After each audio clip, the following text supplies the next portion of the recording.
Well, I don't know where to start, really. Hello, my name's Chris Reardon. This is United Kingdom Talk, and this is the second time I've made today's programme. I can't believe how stupid I've been today already. And it's already early hours of the day. Well, early hours for me. I've got two microphones in this studio, and I don't know, those of you that watch the video version of the show will have noticed that since I've moved the studio around, I've kind of sat in a different position now. But I became aware of the microphone stand being in the way of some of the picture. I know it might not have bothered you, but it bothered me. And the microphone stand in question is actually here, and it was like kind of, just a minute, let me bring it around. It was kind of a bit like that, wasn't it? And it just looked awful with this bit of black metal in front of the camera. So after I had my lovely guest. Oh, hang on, I can't get that back now. There we are. Push that over there so you can't see it. There we are. It's out of the way now.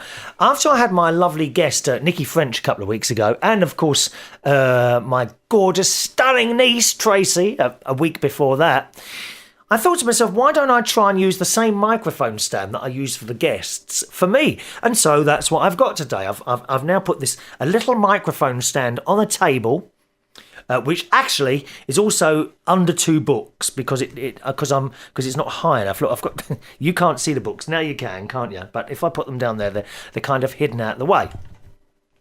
And slightly to the left of me, surely that'd be better. And as I thought, I did a quick what would you call it? A camera check, a screen test. That's it, a screen test. Actually, it was a programme on years ago, a children's programme called Screen Test. Does anyone remember that? I'm just trying to remember.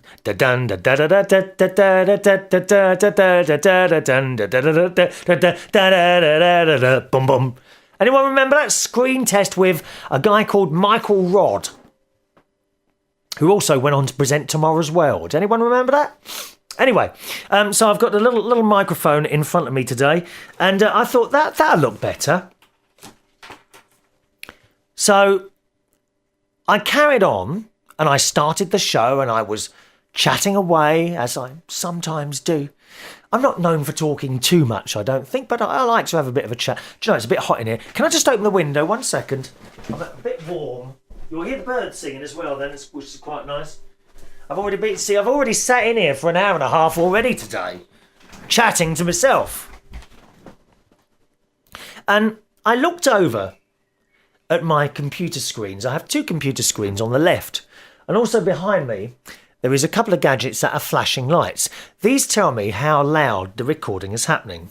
And I looked over sort of round about half an hour into the show, because if you watch the show, you may notice me occasionally looking over to the left. Now, the reason is I don't know if I'm going to be able to show you. Let me try and show you. 1 second, because I've actually got two computers. There's one here, which you might be able to see actually, but there's also one here as well. 1 minute. Trouble is you start moving things and wires. I don't know if you can see that or not, but there we are. There's one there that tells me how loud the recording is going down, right? And it also tells me how much longer I've got to go. So I don't run over time. Can't run over time. If I run over time, I have to cut something out. The programme has to be, for the radio shows that are kind enough to play it, has to be exactly 57 minutes long. Right? The video, I'm aware, is a little bit longer because we have the little film at the end and all that business. The radio show has to be exactly 57 minutes long, so here I have a timer in front of me, which at the moment is reading 4 minutes and 51 seconds. That's how much we've done so far. And for some reason, I don't know, I must have got really into it. And I didn't look over at the computer screen until about half an hour had passed. And I was looking at my little green moving volume indicator things.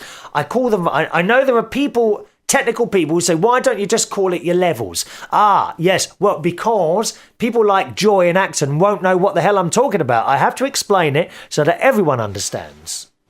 Ah, yes. You techie people out there, you think you know it all. I've seen you all on the forums. When poor people ask for a bit of help and you're vile to them, I will help them, dear. I am here on this planet to assist people in their quest through learning things through life. Anyway, so I looked over and I thought those levels look a bit low, those volumes look a bit low. And I thought, oh, I'll sort it out later. You know, because sometimes, even though you've made it a bit too low, you can pull it all up later with a bit of software. So I didn't think much more of it. And then towards the end of the show, like at about 53 minutes, I put my headphones on. I can't remember why I put them on now. I must have been playing out a bit of audio or something like that. You see, this show, although I've already done this show once, I've now had to bin that and I'm doing it again. But the second time you do it, it's never going to be the same as the first time because I won't remember half of what I said. And that was only an hour ago. I mean, how am I supposed to remember people's names? Oh, I do feel rude sometimes. Do you ever do that? Do you ever, someone comes up, oh, hello, how are you? I think, who the hell's that? Don't know who it is. And it's happening more often now. It is happening more often because I've worked in clubs now for 25 years. People come up who you haven't seen for years. Hello, Chris. Oh, it's years since I've seen you. How are you? Oh, it's nice. Where are you living now? You're still doing the same job, I say. And I don't know who I'm talking to. I have been honest a couple of times and say, well, I'm really sorry, I can't remember who you are. And they look at you shocked and horrified that you don't remember who they were. I'm sorry. You know, if you are one of those people who's sitting and coming down to a club and saying, I'm saying hello, can I apologise in advance of my failing memory? Because I can't remember what I said an hour ago. Anyway, I had to put my headphones on for something towards the end of the show. And I suddenly realised, I'm going to do it now. Yeah, it's working. I can tell it's all right now. And I put my headphones, and I thought, that's very strange. It sounds like I'm standing on the other side of the room. A bit like this, you know, if you listen carefully, right? That actually sounded like, oh, hello, are you still there? There we go. It actually sounded like I was like right over here. And I thought, well, that's a bit strange. Is there something wrong with the microphone? And then it suddenly dawned on me, I had the wrong microphone switched on. Right? The microphone that's on the other stand. Now, I'll show you the difference, right? Hang on. I can show you the difference here by pushing a couple of buttons. Oh, by the way, that was the chair, not my bum. Listen, I'll do that again. Oh, it won't do it now. That wasn't me blowing off. I just want to point out that was the chair. I know what that sounded like. Right. Now, let me listen to the difference, right? Here's there, it's making that noise again. What is that? It's just a chair squeaking. Here is what it should sound like at the moment, right, on the correct microphone. If I flick a couple of buttons and go onto the other microphone, you'll see what the problem is, you see? You can't hear that now, can you? And that's what I did. Hang on, let me just switch. That's what I did. Unfortunately, I had the wrong microphone switched on, and it took me until 53 minutes to realise what I'd done. And I could have brought the volume of that up, but it wouldn't have sounded right. And I like to do things as properly as I can, really. And I thought, I'll have to just do the whole thing again. So here I am. I've already sat here chatting for an hour. And here I am to do it all over again. But do you know what? For you, just for you, it's not too much trouble. It really isn't. I love you. I love you. And when we're not together, it's just heart-wrenching. It really is. Now, why is it? So that's. I just thought I'd have to tell you that. Not only that, but for some reason the camera switched off halfway through as well, and so I was going to do the last part of the show in audio only. So perhaps it's a thing to just do the whole thing again and be done with it. I hope it works this time. I can see my levels on the left-hand side moving up and down nicely, rhythmically to the tones that are uttering out of my mouth. There's an email address to the show. Oh, also the postal address. 1 minute. I haven't given out the postal address for ages, have I? If you're going on holiday, because we are now approaching the holiday season, I wonder actually if you're in the UK, are you I'm sorry, I'm making a bit of rustling sound. This is a lovely parcel that come through the post for me from my friend in Slovakia, Ivona. And she's always sending me stuff. She used to listen to the show when it was playing out on the satellite station, which is RTI, which is no longer on air. And we've remained friends ever since. And she's so kind. She sends things in the post. And she sent me a T-shirt, one of those little burning oil things and a couple of candles, and some chocolate eggs, which unfortunately I've eaten the entire packet already, which is bad news, really. And that's not the only chocolate I've been eating. I'll tell you about that later. I'll give you the postal address, all right, as well in a second, so get your pens ready. My email address is chris@unitedkingdomtalk.co.uk. chris@unitedkingdomtalk.co.uk. And bringing up the subject of chocolate, well, yesterday I thought I'd go and visit Mum and Dad's grave. All right, now get your pen ready because I'm going to give you this postal address in a minute. As I say, if you're going on holiday, especially if you're in the UK, maybe you're going on holiday to somewhere in the UK this year because the old money's a bit tight or you don't want to spend it. I mean, I've been like that for years. I just don't like to spend money. I hate travelling. I hate it. I hate it. I like meeting people from other countries. I like it. I suppose I like it when I'm there. I hate the getting there. Can't stand flying. Gets on my nerves. Really does. Perhaps you're going on holiday in the UK this year. If you are, you might want to send a little postcard. A little postcard for me, telling me what a marvellous time you're having in Worthing or Skegness. Oh, I can't believe anyone has a good time in Skegness. My sister she loves it. She loves Skegness. I went there once. Donkeys and oh, God. You have never seen so many chip shops and ice cream parlours in all your life as there is in Skegness. Far too busy. And fun fairs. It's not what the seaside's about. Come on, we want a bit of sea and a bit of sand, don't we? And the other thing, if you're lucky. Right, here's my postal address then. Wherever you are in the world, you can communicate with United Kingdom Talk. You don't need the email. My postal address is Chris Reardon, Reardon, United Kingdom Talk. I know I'm going too fast for you. I know. P.O. Box 4073. Bracknell, Bracknell. Excuse me, a little bit of a sniff. RG429ED, United Kingdom. Once again, Chris Reardon, United Kingdom Talk, P.O. Box 4073, Bracknell, Bracknell, RG429ED, United Kingdom. It would be lovely to hear from you. A little postcard. Don't have to send things through the post like Ivona does. Or lovely people have sent things in the post over the last year or so.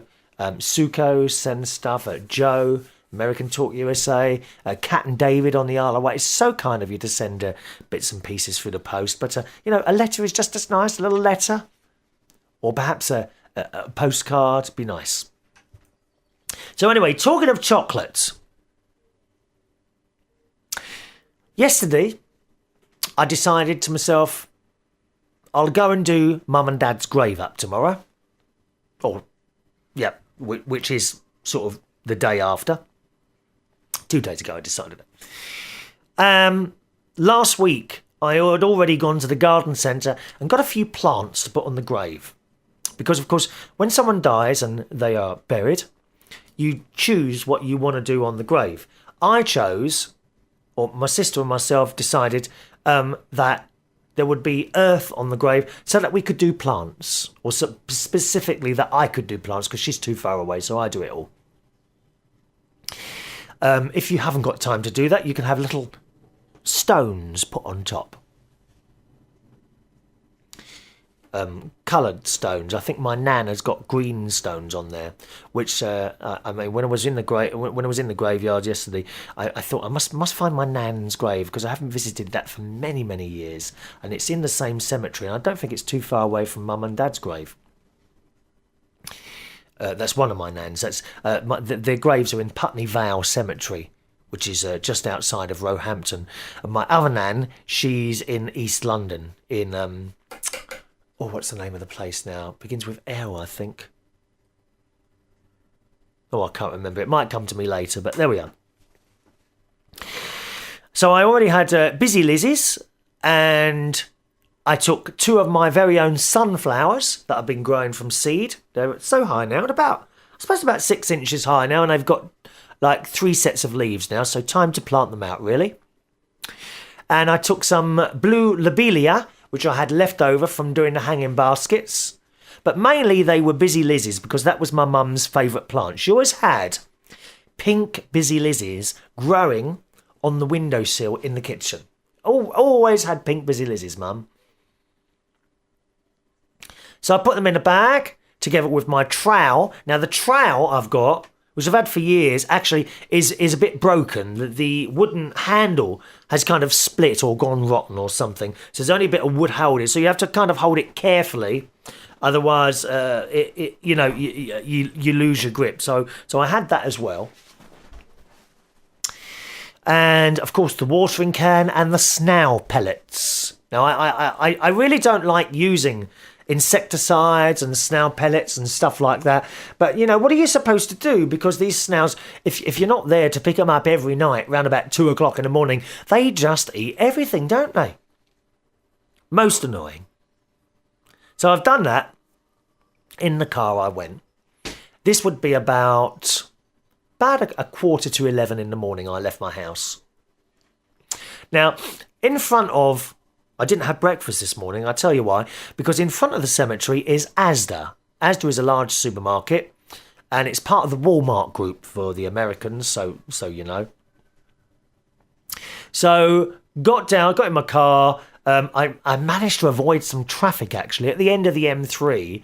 Just before I got to the last turn-off, I noticed a huge queue of traffic waiting to come off the motorway, and I quickly diverted off the motorway. Fortunately, I was on the inside lane anyway, I usually am. So I quickly diverted off the motorway and went a different route. So I went actually through Kingston and then up that way instead of round the back way, which is avoided the traffic. So I got to the Asda first. I thought, well, I'll go to Asda first and I'll have breakfast lunch.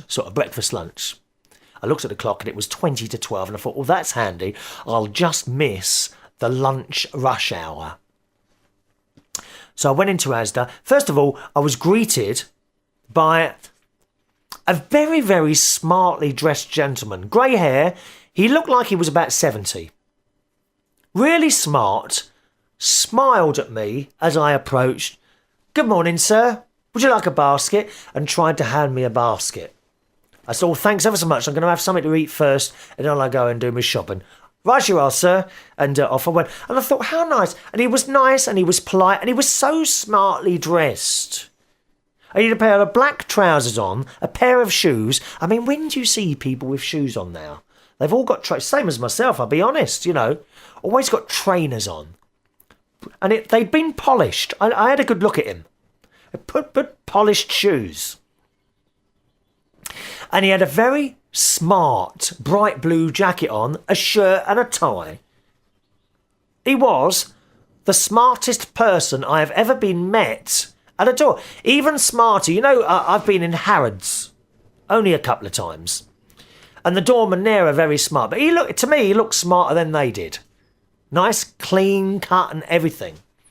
And what a nice job for an elderly person to do. And so different than the girls that are usually sitting on the till. Miserable as sin, aren't they? All ages. No, that's a lie. It's usually the younger ones. The older ladies who sit on the till are usually quite pleasant and friendly.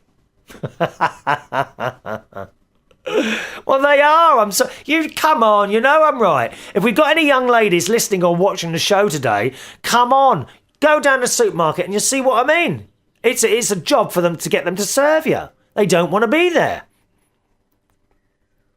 Anyway, very, very nicely smart. And I thought, what a nice job for an elderly person to do. And he was absolutely the smartest person dressed in Asda.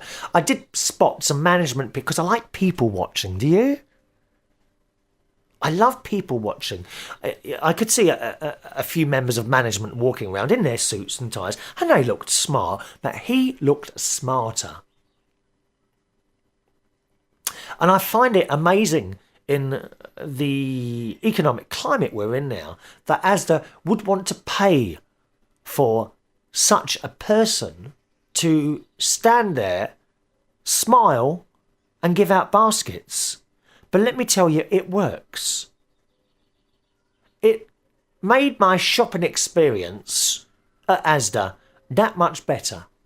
Having a gentleman there giving out the basket. Now, I have to say, Sainsbury's up the road here, a few years ago, not recently, quite a few years ago, there was a bloke there giving out the baskets. And when girls came through, it was, hello, there you are. When I came through, he practically ignored me. So, you know, it's not necessarily the supermarket, of course.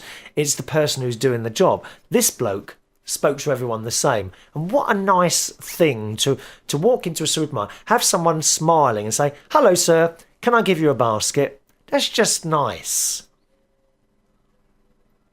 And I think from the shopper's point of view as well, you've got to be accepting of that. I'm very sure that he would have heard people kind of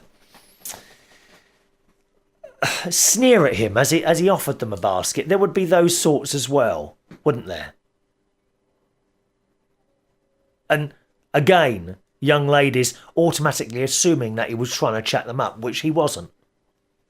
What is wrong with you girls? Can't you just accept people for what they are instead of assuming that everyone's chatting you up all the time?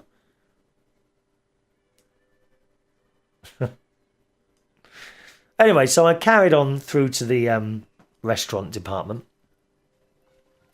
And of course I got there, it was about 11:45 now, and I've missed the lunch rush hour. So I thought, fantastic. And there was no one waiting at all. All the food was nicely laid out on the counter.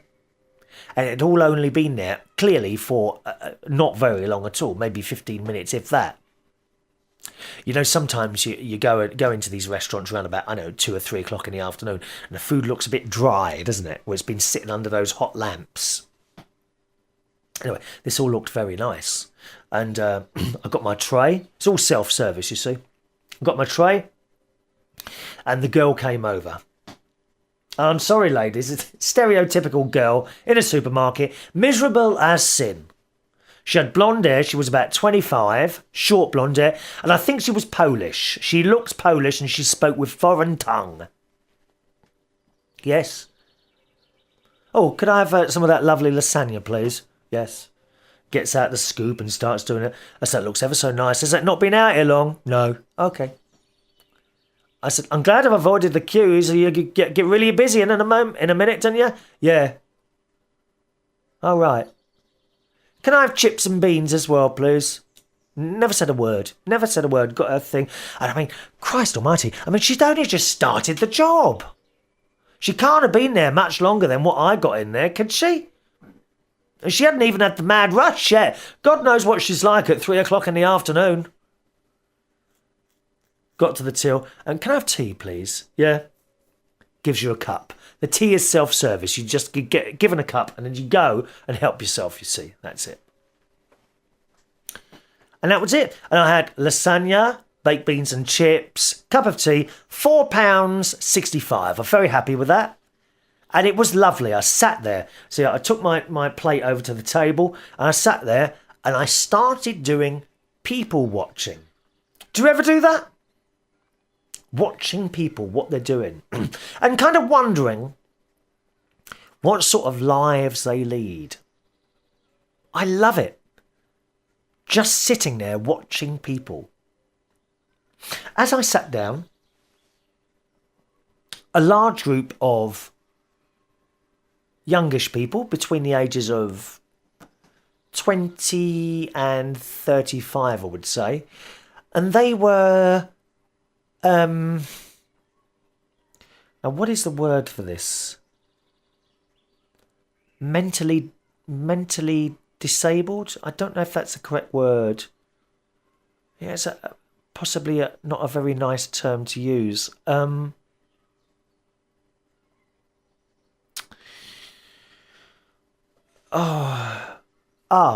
People with learning disabilities, okay? Roughly between the ages of 20 and 35. And there was quite a lot of them sitting there. There was about 10, I would say about 10 of them in this group, along with a couple of helpers, people looking after them. And they were just getting up to leave. They clearly had something to eat and something to drink while they were there. And they were all so happy. And you know what made me wonder? Because the people with learning disabilities, sometimes they make noises.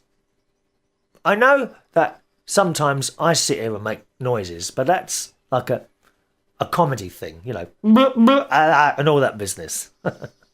It's like a comedy thing. No, these people were making noises. And you know what I thought? I wonder if they understand each other, if these noises actually mean something. Like the noises going on outside. Can you hear that? Listen. The birds are going mad. Do we have to have so much noise? Hang on a minute. Are they those birds that used to live in that nest, I wonder, out there? They're little. I wonder if they are. They've returned to see Uncle Chris again, haven't they? No, but these people were making noises. And I kind of wondered if it was like another language that only they can understand. Now, clearly, when you talk to them, they do understand what you say. But often it doesn't, unfortunately, come back the other way. So it begs asking, in their minds, are they actually cleverer than us? Because they understand what we say, but we can't understand what they say. Many, many people with learning disabilities are very, very clever people.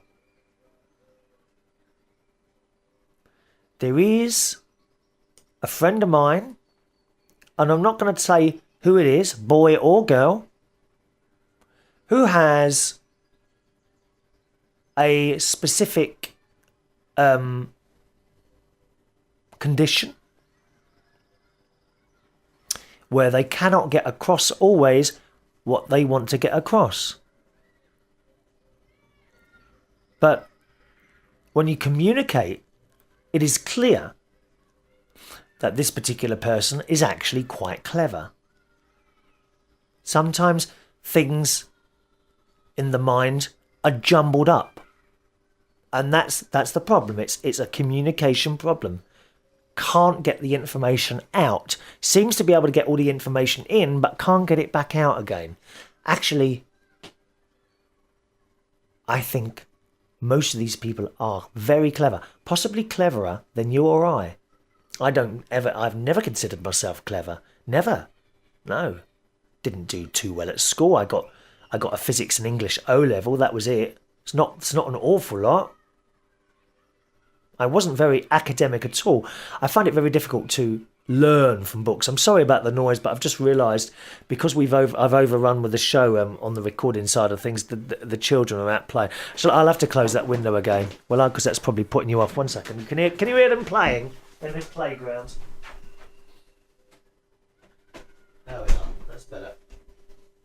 Bit of peace. I mean, I don't mind children making noise because there's a playground not too far from me from a school, and that's where the noise is coming from. Yes.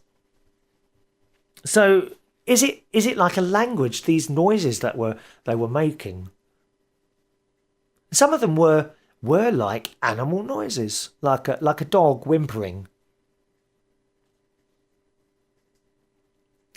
So they were getting up from the table, and it reminded me of a disco I did for a Christmas party for a group of young people years and years ago.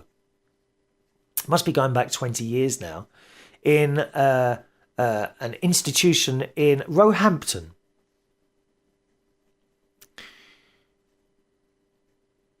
And I remember setting up, and I was playing my records, and then I picked up the microphone and said, "Good evening. If you've got any requests, come and ask." And immediately a long line, and I mean a long line, formed next to the DJ box, an orderly queue of people waiting to ask for a record. So different to the clubs I do at the moment. When you pick up the microphone, either no one comes up or they all come up at the same time shouting and screaming about who got there first. None of that business. An orderly queue was formed and everyone was so pleasant. Okay, admittedly I had to ask a few times what they wanted because I couldn't understand. But we got there eventually and I played the records. And at the end of the night, 90% of the people who I'd done the disco for came up and said thank you. It makes such a difference that they came and said thank you. And I went home that night feeling elated that I'd made people happy. So there we are. So that was that group of people there, and I sat there eating my lasagna, my baked beans and chips, wondering what sort of life they have wherever they live. And more people were coming in. In came a young father carrying his child, followed by a miserable girlfriend and wife. And she was screaming instructions at this poor lad. And he was just agreeing to everything. Looked a bit henpecked to me. And he's got a table. "Not that one, it's dirty. Let's go over here." So he quietly obeyed the instructions. Sat down at a table. And she said, "Right, give him to me. You go and get the food." Off he went and went to the thing and brought the food back, and they started eating. And I watched her now and again. She kept shouting out instructions to this bloke. They weren't old. They were about 23, 24 years old. She was about twice the size of him. Oh, dear. Oh, I don't know. What is it all about sometimes? What is that about? What is all this about being henpecked, lads? Come on. Are you henpecked? Do you do what you're told? Do you have to do what you're told? Otherwise, all hell breaks loose. Tell me all about it. You don't have to use names if you don't want to. Chris@unitedkingdomtalk.co.uk is my email address. I see it in supermarkets all the time. You get the young boyfriend or husband walking around pushing a trolley and this big old thing behind, moaning at him left, right and centre. You think, what is this all about? Why on earth would you want to stay with someone like that? And I'll tell you why. I have been in the situation a couple of times myself. I'll tell you why they stay, because they don't think that they will find someone else. And let's not get this out of perspective. The girls are sometimes in the same boat. They are being mistreated left, right and centre. I've seen that as well. But they stay with the bloke not because they think that they love them. Actually, they don't. What it is deep down in their mind, something has told them that they will never find anyone else if they split up with this person. Now, am I pulling at a heartstring here? Am I hitting the nail on the head, I wonder? Have you stuck with someone for ages and ages because you don't think you'll find anyone else? In most cases, you will. It depends. You're probably saying now, well, why am I on my own? Like, as in me, Chris. Well, I'm on my own because I think in my 30s, a lot of opportunities came up. A lot of opportunities. One mistake I think I made was putting work first. Every single time, always, I would put my job before anything else. I think that's a mistake. I thought it was the right thing to do, but I think it's a mistake. Also, let's not lie here. I had a lot of offers. But you know what? Because of the job I was in, more offers came, and the next person was always going to be better.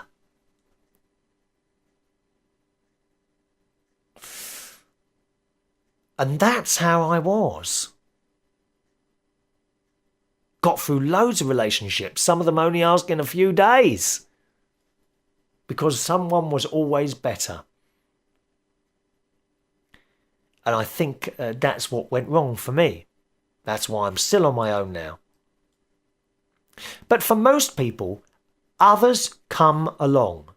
They do. And I think a lot of people stay with someone because they honestly don't think that, and if they found one person, oh my God, I've got to hold on to them. I did it myself. Done it myself. Couple of relationships, girls, and then later on, of course, boys. When I decided to get on the other bus. Well, I don't know, you don't kind of decide to get on the other bus. It's always in you, so to speak. It just, for some, it doesn't come out till much later. And certainly in my case, didn't come out till much later. But, yeah, a lot of times. And actually, most people will find someone else when they split up. Should I tell you who it is? No, I won't tell you who it is. Someone I know who lives close by. He split up with his wife of many years. Within a couple of months, he'd found someone else and she'd moved in. And they are still there. And everything is hunky-dory and fantastic. See, it does happen. And he is older than me. All right? So it does happen. But I do often wonder, and you see some relationships that are so desperately unhappy, and it hurts sometimes when you see how one person is clinging on to something that isn't there. So, watching this bloke and his girlfriend sitting there, and then I'm still doing my people watching. The beady eye is watching everyone that's going on. The beady eye. And another man came in a motorised wheelchair. This bloke was about 60, 65. Carefully, he's got his pushing his little joystick forward. Millie in Minnesota will know all about this, won't you, Millie? Have you got a joystick on your wheelchair? Pushing his little joystick forward and moving into position. There was a chair in the way.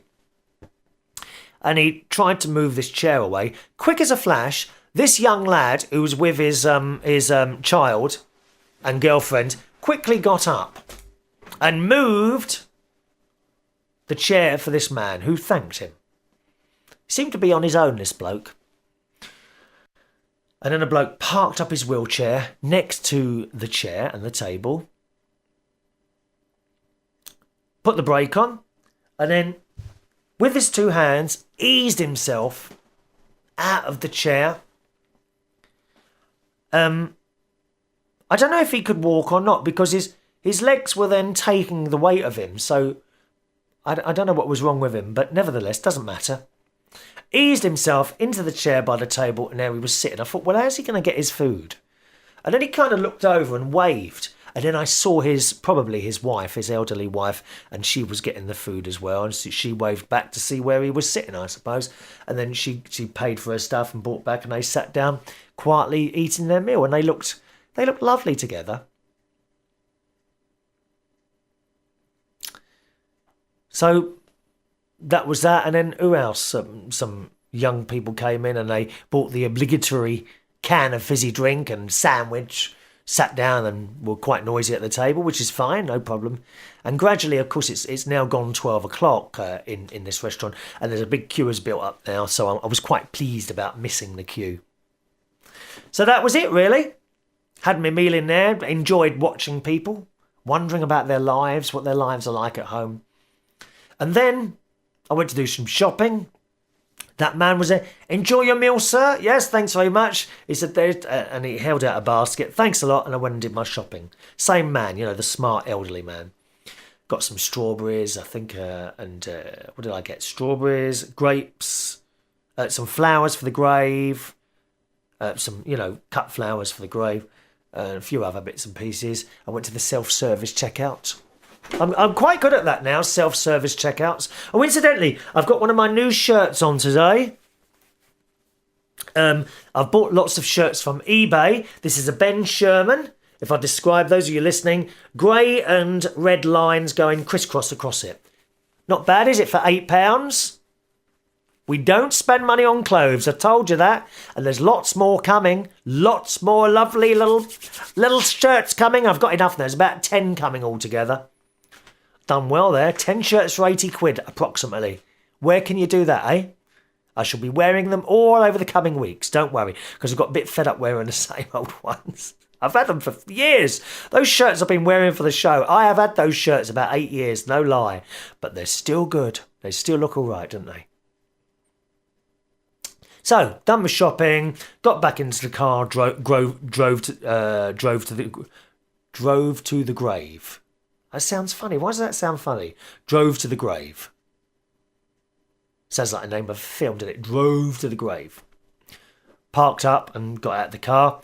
Got out my bits and pieces, my plants and everything, put them next to the grave. Said hello to my mum and dad. Then I got the trowel and started pulling out the weeds. And there weren't too many weeds there, actually, because my nephew and his girlfriend, who were down a couple of weeks ago, also went to the grave and had already weeded. So not a lot of weeds to come out. But the winter plants had now all gone. A few of them were still flowering, but I decided, no, we'll have a clear out and start again now. So I poured those out. And with the trowel, as soon as I started using that trowel, the last bit of wooden handle that was attached to it broke off completely. So all I had was a thin bit of metal. So it was actually quite hard doing the digging in the grave.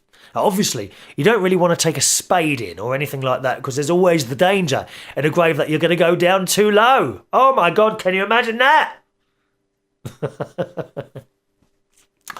So I'm breaking up the earth, which was full of roots, of course, from the winter plants. But I broke that off all right. And then I planted, and I put 2 sunflowers, which, as I said to you, I grew from seed at the front of the grave. And then lots of busy lizzies. There must be 3, 6, 9, 12. There's about 18, 20 busy lizzies now in the grave, all in little neat lines. And at the back, or in the middle, a couple of those lobelia, which hopefully will grow the little blue flowers, and they will grow over the sides of the grave, and that'll look all very nice. So that was that. I then watered the grave about 5 times, because it was so dry. The earth, we haven't had much rain here at all. The earth was as dry as anything, I tell you. So I watered that about 5 times. And then I put down the snail pellets, which, as I say, I do hate using those, but if you don't put them down, everything gets eaten by the snails. The only way you can do it without using that stuff is to sort of go out there at 2 o'clock in the morning and start picking snails off. And I mean, you'd be forever doing it, because these snails are clever. They're not stupid, you know. They sit there all day hidden. And they don't come out till they know you're asleep at 2 o'clock in the morning. They eat everything in sight. Then they disappear and you get up in the morning and all you find is stalks with no leaves.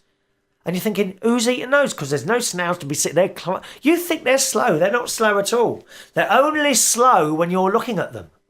It's true. So I put down the slug pellets because last time I did it, the next time I came back a few months later to have a look and do a bit of weeding, there was nothing left, just these stalks in the grave. So I did that, and then I got back in the car, said a little bit of conversation with my mum and dad there, as you do. Got rid of all the old stuff in the bin at the cemetery. And observed another couple of people. There was only about 3 of us in. Quite a large cemetery. There was only about 3 of us in there. And you kind of a lot of faded flowers that you knew had been put down there Mother's Day or something like that, perhaps a couple of times before. And it's not for me to criticise the amount of time someone goes to someone else's grave, but I don't know, to just go on 1 or 2 days a year is just it's not me, is it? I suppose a lot of people are too busy to go to graves and things like that, but there we are, you know, that's the way it is. So I got back in the car and picked up a little bit of traffic on the way in because they were mowing a little area of grass in between the 2 road carriageways. It's the what is it now? The A316 that comes out of Richmond towards the M3, which I have to join. And the 2 lanes one side, 2 lanes the other side, and a bit of grass in the middle. And they decided to cut it. And to do this, they have to cone off a lane each side. And of course, you've got traffic queuing up just because they're cutting the blooming grass again, aren't they? Oh, dear me. What's all that about, eh? So that was it. So I got home. As I got near my home, I just remembered I'd forgotten to buy tea bags. So I thought, well, I'll pop into Sainsbury's as well and get some tea bags. And I thought, how fantastic. 2 visits to 2 supermarkets in one day, and I love it. I don't know why. I love walking around supermarkets. There's something about it, and I like doing it in different countries. Whatever country I go to visit, although I don't like travelling, as you know, I can't stand the flying business. I do like to walk around supermarkets. In particular, let me think. In Florida, it was Publix, Publix, a supermarket there. Like to walk around in there and see what they're selling. In Australia, now, what was the name? There was a name of a supermarket in Australia. Wasn't Woolworths. In Cairns, in Port Douglas, Cairns. What was the name of that blooming supermarket? I can't remember, but I love to walk around and see how they're set out and how it all is. So I went into Sainsbury's and, of course, you know, you go in for one thing, you end up with a trolley full, or in my case, a basket full. Had to get my own basket in Sainsbury's. No one giving out baskets there, dear. God, it was all manual labour. Got my basket, got my tea bags, they got some cat food. But then I saw it. I mentioned to you chocolate at the beginning of the show. When you're trying to lose weight, you find these things that you want to try. And the supermarkets are very clever now. They know that, I'm sure they know that people like myself who try so hard to watch their weight, they know that we know where the crisps and the sweets and the alcohol usually are. So what they do now is they put things where you would least expect them. And at the end of the tea aisle was a little display. I say a little display, it was a large display. On the end of the aisle, as you kind of walk down the aisle and then turn left, I spotted them. Purple packets of sweets. And it was that colour purple that you know only one manufacturer uses. Cadbury's. Cadbury's chocolate always has that specific mauve colour of wrapping on it, doesn't it? You know the colour I mean. And I looked, and there were packets of sweets, not particularly small packets, may I add. I think these were 750 grams. I wish I'd brought the packet up here, actually. I could have shown you. And they were Cadbury's new products, Cadbury's chocolate-covered raisins. Oh, God. I remember Mum used to occasionally buy me these little boxes of them. And they were only so big, perhaps a little bit bigger than a cigarette packet.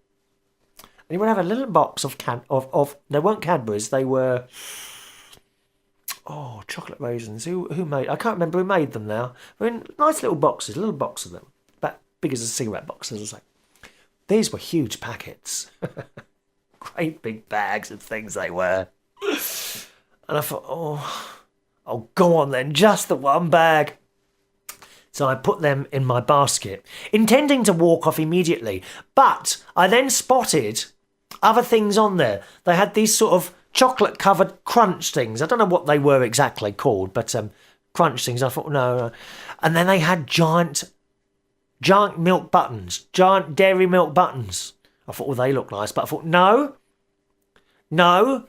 I've got the chocolate-covered raisins. That's all I have. And then as I went to walk off, at the corner of my eye, caught the display. Special offer. Now, alone, these packets of sweets were about, I think, £2.85. Or mix 2 lots for a £5. Well, you know me, dear. I can't turn down a special offer. So unfortunately, I picked up this bag of buttons as well and placed them into my basket. I then went to the self-service checkout. I'm good at the self-service checkout. Have you noticed, incidentally, whatever supermarket you go in, the self-service checkout, the woman who speaks from the machine is always the same. It's always the same voice. Have you noticed that? Doesn't matter what supermarket. I've been in Tesco's using the self-service checkout. Tesco's, Sainsbury's, Asda. I've used all of the self-service checkouts in these places. And it's always the same woman reading out the instructions coming out of the machine like a recorded voice. Why is that? You'd think they'd have their own personalities.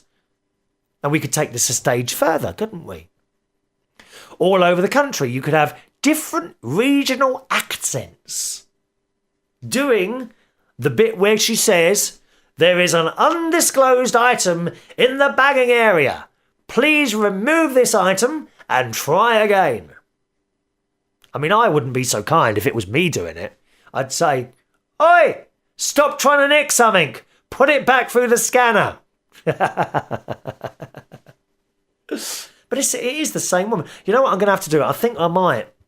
Next time I go up the supermarket, I'll take my recording device and record. I'll make a couple of errors so that the woman says something on the machine. I'll record the voice, play it out on the show, maybe for the next show even. I don't know if I'll get up there today. And you can tell me if it's the same woman in your supermarket, wherever you are, that's reading out this advice. Could it be the same lady? I'll do that, all right? I'll take my recording device up there and record the voice. That'd be exciting. So I got home. On the way home, of course, I've opened this bag of chocolate raisin things, and by the time I got home, my neighbour came, Pearl, who lives just down. She's lovely, she is.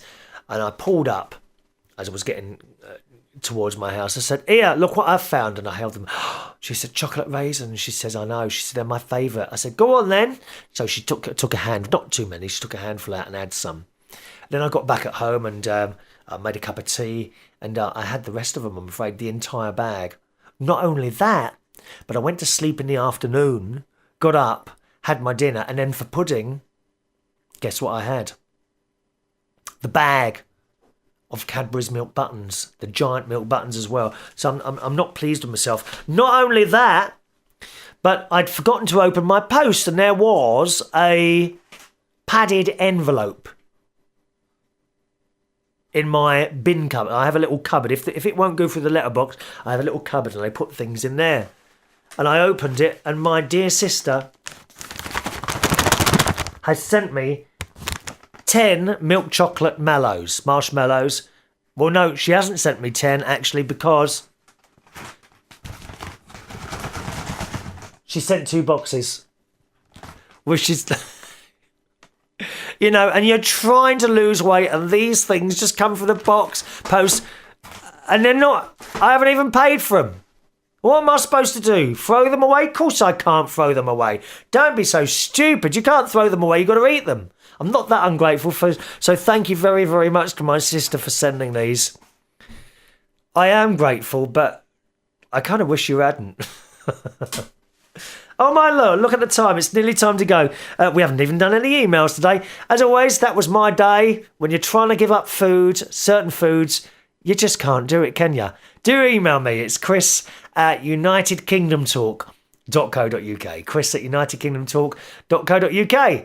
I'll see you on the next show. From myself, Chris Reardon. Thanks for watching and listening. Bye-bye.